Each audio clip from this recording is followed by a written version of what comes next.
안녕하세요. 며칠 전 정말 믿을 수 없는 일이 저에게 생겨서 이렇게 사연을 보내게 되었습니다. 온 주변이 발칵 뒤집어진 제 이야기 꼭 끝까지 들어주세요. 사실 저는 나이 36살이라는 늦은 나이에 변호사가 되었어요. 가난한 집안에서 자라서 20살이 되자마자 돈을 벌어 아버지의 빚을 갚았고 뒤돌아볼 틈도 없이 그렇게 일만 하며 살았죠. 하지만 가진 것 없고 하루 먹고 하루 사는 저희 가족에게는 빼도 힘도 없었습니다.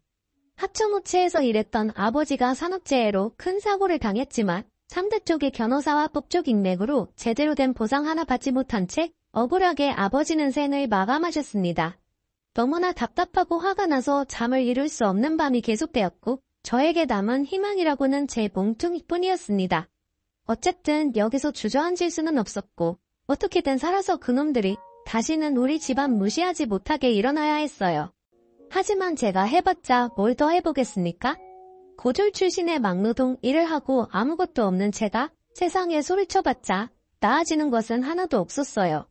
어느 날 일을 하고 있던 도중 막노동 반장님이 제게 묻더라고요. 자네는 나이도 어린데 공부도 해볼 생각 없는가?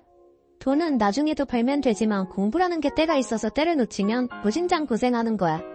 기회 있을 때 공부는 빚을 내서라도 해보게. 내가 자네 나이로 돌아간다면 반드시 공부를 할 거야. 생각해봐. 여기서 달에 300만 원 받아봤자 1년이면 3,600만 원인데 40살, 50살 처자식이 생겨도 이렇게 번다고 생각하면 막막하잖아. 그러니까 내 말 잘 새겨들어. 저는 반장님의 조언에 머리를 한 대 맞은 듯한 충격이 왔습니다. 반장님의 그 한마디는 제 인생을 바꾸어 놓기 충분했어요. 아버지가 사망함으로써 제가 갚아야 할 빚은 그래도 어느 정도 사라진 상태였고 젊음이 있었기에 모든 걸 던지고 공부를 시작했습니다. 고작 고등학교 졸업한 제가 일단 처음으로 해야 할 것은 대학을 나와야 하는 것이었어요.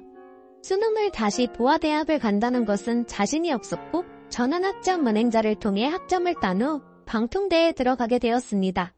그곳에서 학사학위를 받았어요. 우연한 계기로 행정법과 정부의 행정이라는 강의를 수강했는데 그때부터 사회에 대한 관심이 생겼던 것 같아요. 모르면 당하는 게 오늘의 사회구나. 그래, 공부하고 법을 알아서 내 자신을 보호할 수 있어야겠다고 생각한 저는 4년제에 들어가서 공부하고 싶은 욕심이 생겼고 캐닙이라는 제도를 알아보게 되었습니다. 법학과에 입학하겠다는 그 신념 하나로 1년 동안 고시원에 틀어박혀 공부만 했어요. 하도 앉아있어서 허리 통증은 말로 할 것도 없었고 정말 끊임없는 자기와의 싸움에서 저는 점점 지쳐갔습니다. 난생 처음 배워보는 영어에 애를 많이 썼죠. 그래도 1년간 14시간씩 밥 먹을 시간 빼고 공부만 하니까 멍청한 저도 되긴 되더라고요. 합격을 했습니다. 법학과에 당당하게 들어갔고 그렇게 저는 정말 하루하루를 최선을 다해 살았어요. 뒤늦게 시작한 대학 생활이었지만 너무 행복했고 정말 벅찼습니다. 이제야 인생다운 인생을 사는 듯한 기분이 들었어요. 매일 앞자리에서 수업을 듣고 제가 만점을 받는 바람에 교수님이 제게 관심을 주고 애정받는 학생이 되었습니다. 그렇게 모범생으로 살았고 졸업할 때가 되니 교수님께서 제게 권유를 하더라고요. 변호사 해보는 게 어떻겠냐고 하면서요. 저는 처음에 망설였습니다. 로스쿨 제도에 내가 잘 적응할 수 있을까? 게다가 나는 도와줄 부모님도 안 계시는데? 하면서 우물쭈물하니까 교수님이 말씀하시는 겁니다. 로스쿨에 입학하면 소득에 따라서 지원받을 수 있는 것도 많으니까 자네가 로스쿨을 준비하면 내가 두 팔 걷어 학기 지원받을 수 있게 도와준다고요. 저는 그렇게 고민 끝에 교수님의 지지로 로스쿨에 입학했고 정말 틱통 싸면서 또다시 엄청난 그 공부의 소용돌이에 들어갔습니다. 편입 공부할 때와는 비교도 안 될 정도로 극강의 난이도였고 치열한 경쟁 속에서 저는 정말 점점 시들어졌습니다. 그래도 사회생활도 하고 악노동을 한 경험 때문인지 그나마 공부가 편하다는 생각이 들더라고요. 이 악물고 공부하니까 멍청한 저도 그곳에서 1등을 한 겁니다.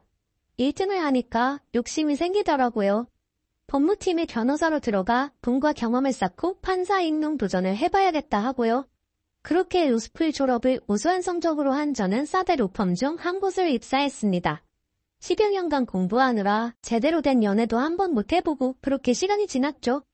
회사에 들어가 보니까 다들 바쁜 와중에 놀 거다 놀고 연애도 하더라고요. 젊음은 서글펐습니다. 내 젊음은 어디로 간 걸까? 나도 연애가 하고 싶다. 외롭고 고독한 감정이 올라왔어요.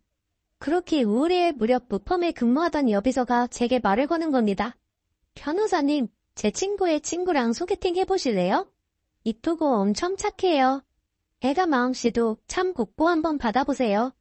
변호사님도 연애하셔야죠. 라고 하면서 제게 권유를 하는 겁니다. 솔직히 외로웠었기에 마다할 이유가 없었어요. 그렇게 저는 미끼를 덥석 물었고 기서를 통해 한 여자와 소개팅을 했어요. 그 여자는 학교를 졸업 후 개인 사업을 준비하는 사람이라고 하더라고요. 처음 만남부터 그녀는 제 마음에 쏙 들었습니다. 너무나 아름다웠고 말 한마디 한마디가 제 마음을 살살 녹였어요. 제가 그동안 외로운 탓도 있었지만 그래도 오랜만에 소개팅에 마음이 잔뜩 들떠 있었죠. 그렇게 저는 적극적인 대시로 그녀와 사귀게 되었습니다.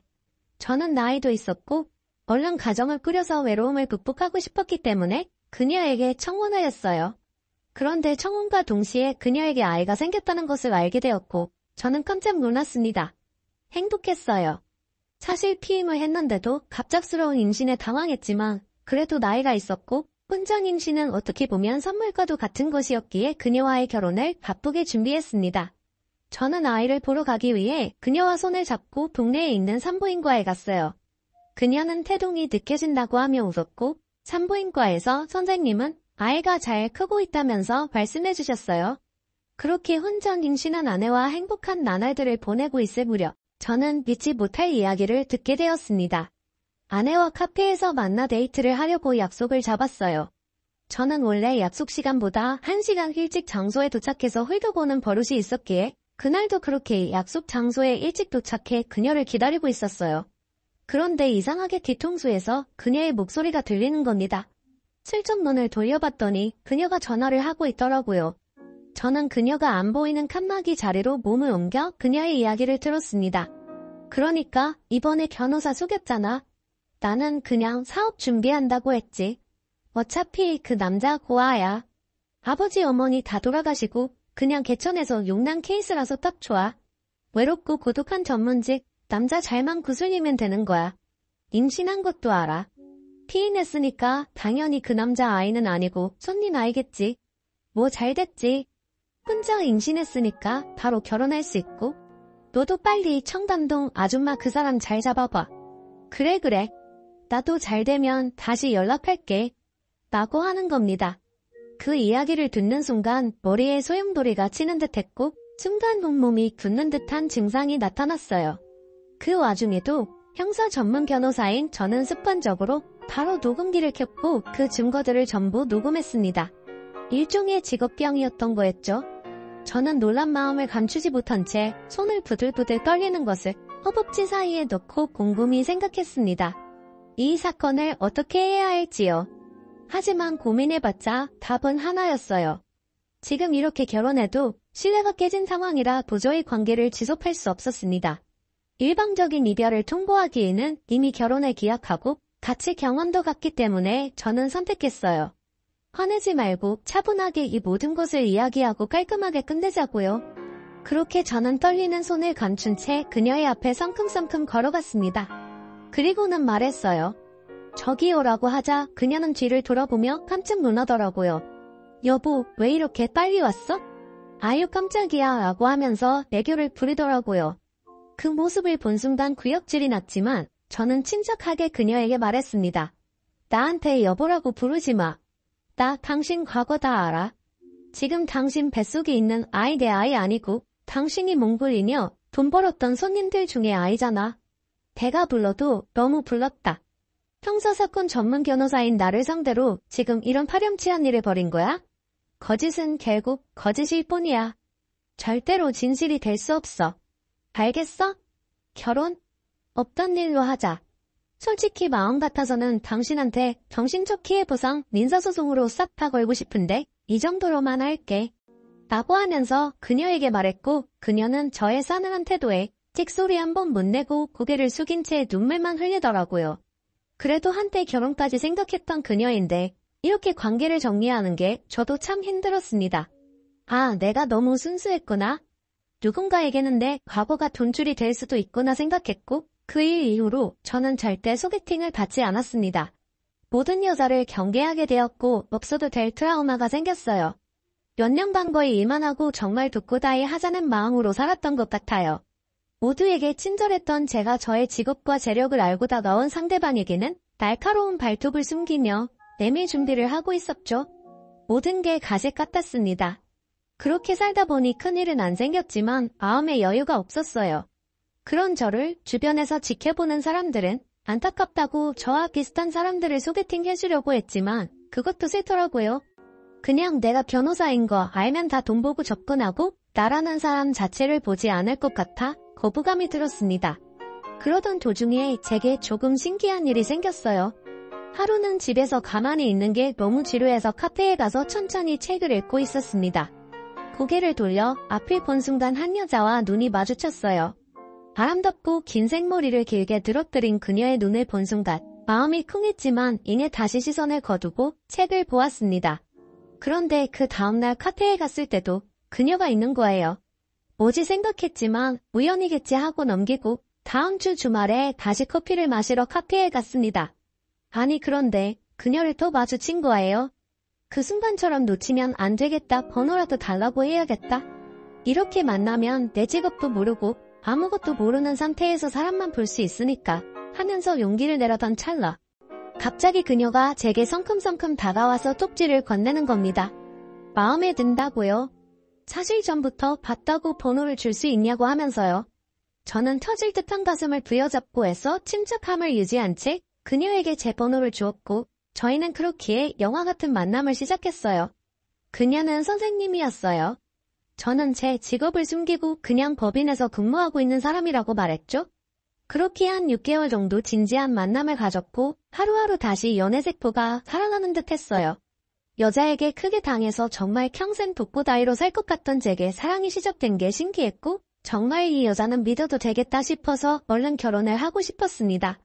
그런데 그때 그녀가 제게 조심스럽게 말을 건네는 겁니다. 혹시나 해서 임신 테스트기를 해봤는데 2줄이 나왔다고 하더군요. 저는 너무나 깜짝 놀람과 동시에 기뻤어요. 이제는 정말 내 아이구나 싶었고 저는 그 여자와 손을 잡고 집 근처 동네에 있던 산부인과에 갔습니다.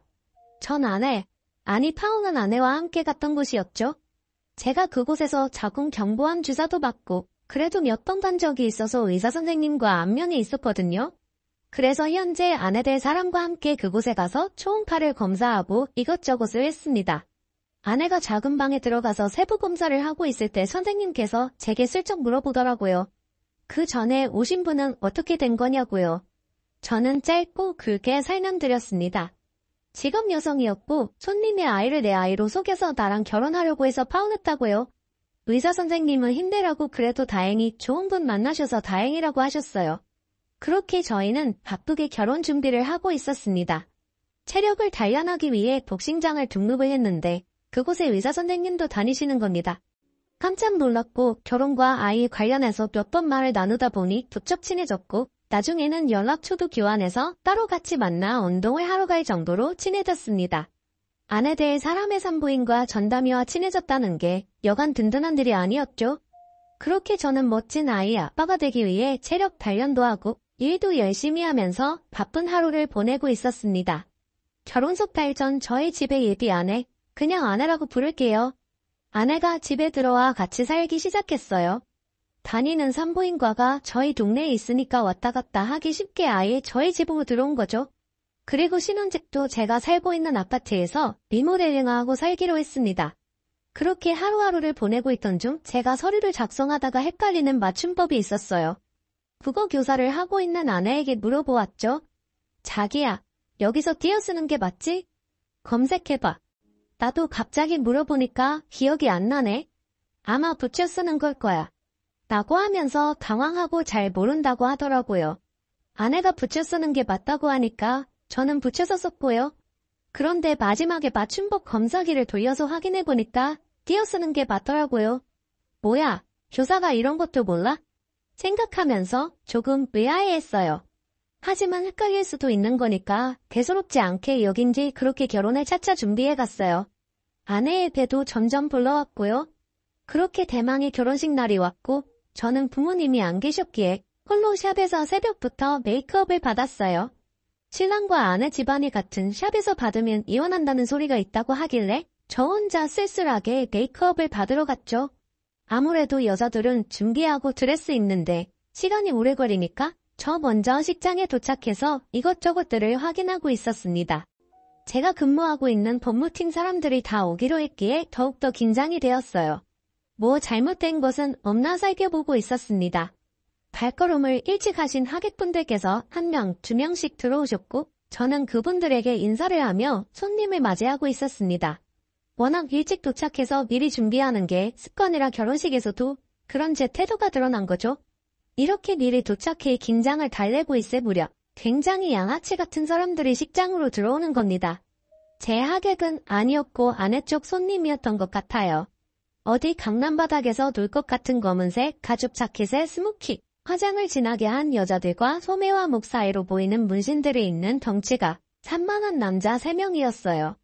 저는 다른 하객들을 맞이하는데 그 무리가 저를 보면서 막 웃고 자기들끼리 무슨 이야기를 하더라고요.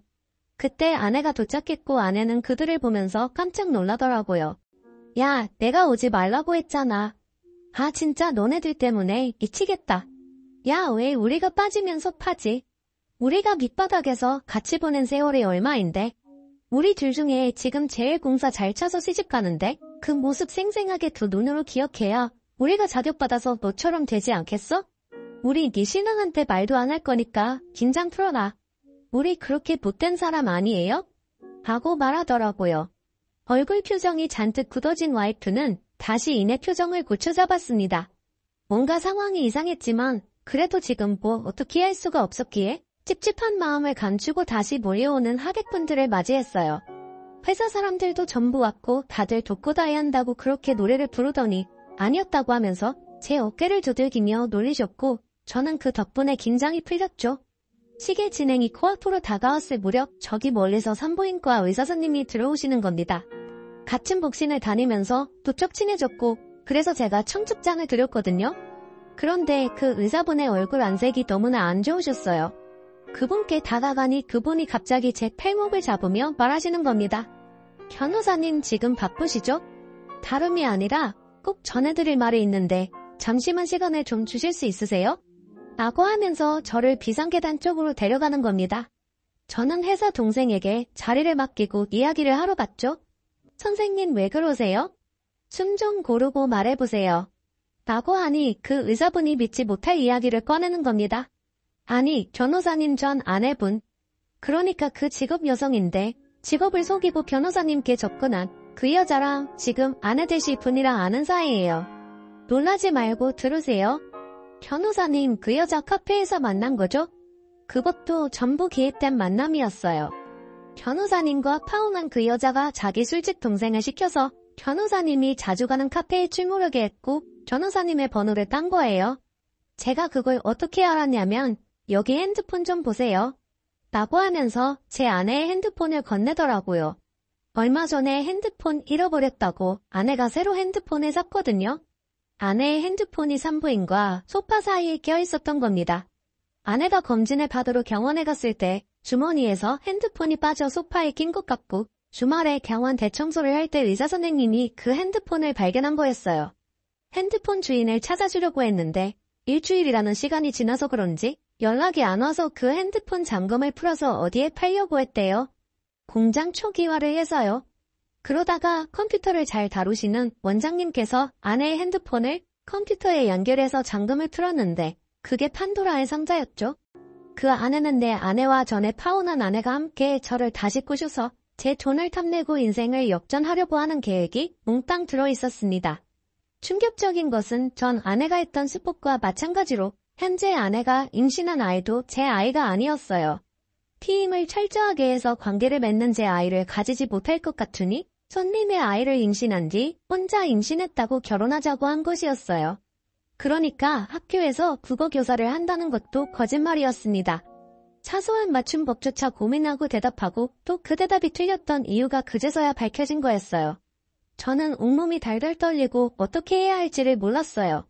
저는 의사 선생님께 부탁했습니다. 그 핸드폰을 좀 받을 수 있냐고 하면서요.